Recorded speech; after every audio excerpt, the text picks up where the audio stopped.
Is there something wrong with this? Ooh, screws. So this is stuff that fell out of the case. It looks like it just came out of the little storage compartment, but appears to be some stuff from an old bridge and a string tree. I don't know where these screws necessarily go or this washer, so yeah, There don't seem to be any missing pieces on here, so I assume those are just spare parts or original parts. I think I just need to restring this thing, but what is this? Look at it. Look at this gash out of the neck. I promise I didn't do that.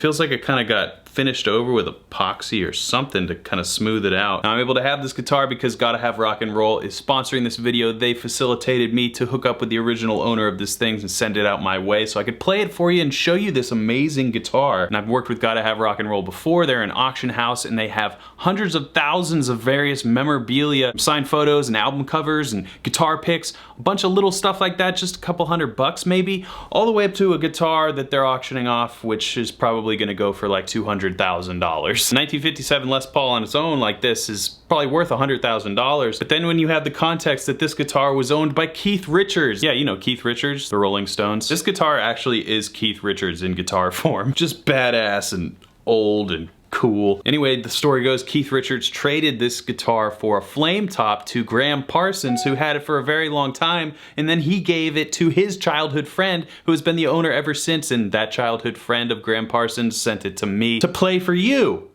And that's where we are. What a wild world. 1957 this thing was made, and now 2021 it's here in my studio. And the first thing I noticed right off the bat about this guitar is this pickup knob. It's a knob. It's like, it feels like a volume knob. You can blend between pickups, I suppose. I have never seen a Gibson Les Paul with 3 knobs like this, and obviously a pickup selection knob. Truly a unique artifact in the world of guitars. Now, if you don't know who the late great Mickey Baker was, he was a renowned studio musician who played on hundreds, if not thousands of records in the late 50s and on. He was part of the pop duo Mickey and Sylvia.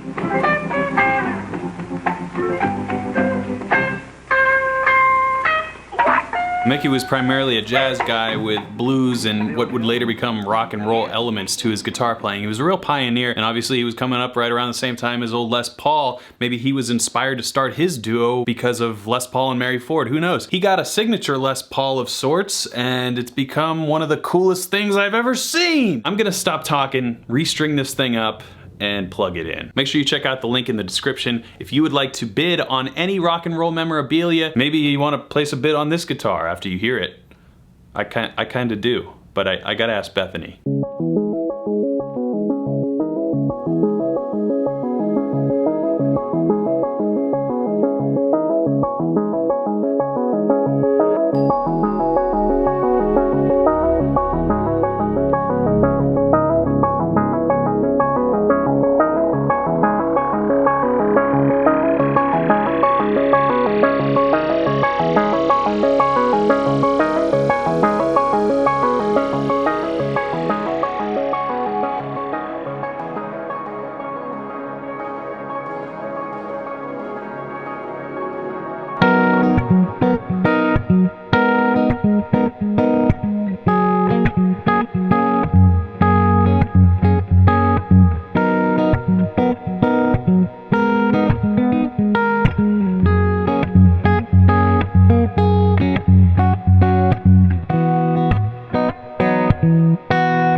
Wow, sounds beautiful. It's weird that these are 3 humbuckers. You would think it's this humongous sound, but it's really not thin. Thin is the wrong word. It's so full, but it's so airy and almost acoustic feeling. Really, really nice. Let's see if we dial it into the other end of the spectrum. That was like the neck side. This is onto the bridge side, so it should be brighter. We got all 3 pickups dimed on the tone side of things and volume.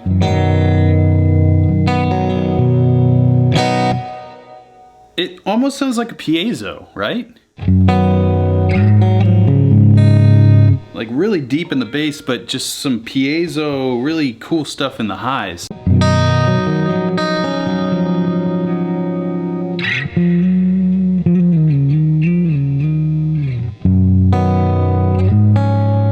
this guitar making me play Lydian stuff? Let's see what we get when we pull down some of these pickups. I'm gonna pull out the bridge and middle and just go with the bass and the bass setting on the tone knob. Oh, okay, so that's really bassy. I think this might be closer to an EQ than like a full pickup thing. It's not like you can select the neck pickup and get a full neck pickup but still mid-range sound. This sounds like bass frequency. Copyright, stay away. Copyright, stay away. Copyright, stay away. Copyright, stay away. Okay, that's enough with the bass lines.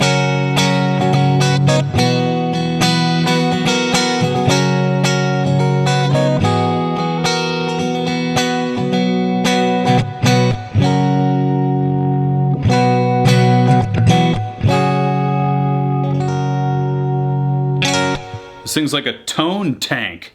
I don't know what compelled me to take out a capo. It just feels like an acoustic instrument when I have it on clean, but then when you turn that gain up.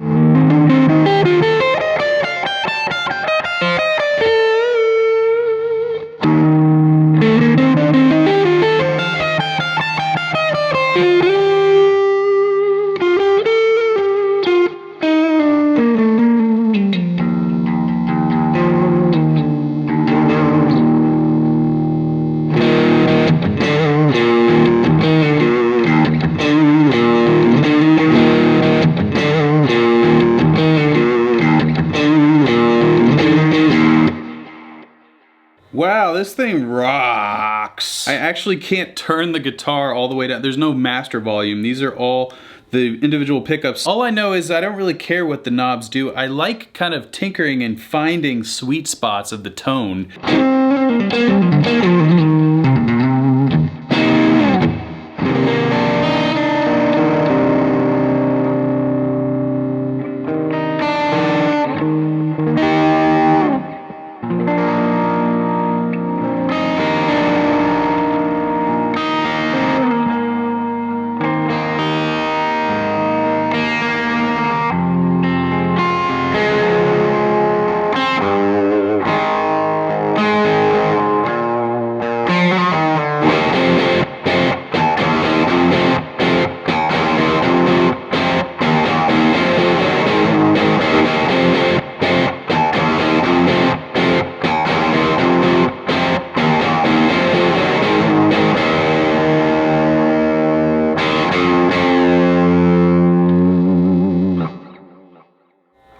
Yeah, I'm trying to turn the volume down so I don't let the amp bleed in, but old guitar, man. Cool guitar. I don't know where that riff came from. It came from 1957 meets 2021, I suppose. I don't notice any playability issues regarding this little neck battle scar. It actually feels really cool. It feels like I'm playing a guitar that's been played, you know what I mean? Very unique. It has to do a lot with the pickups. I'm beginning to think more and more as I continue my quest for tone. Maybe tone isn't in the tone wood or in the amp or even in the fingers.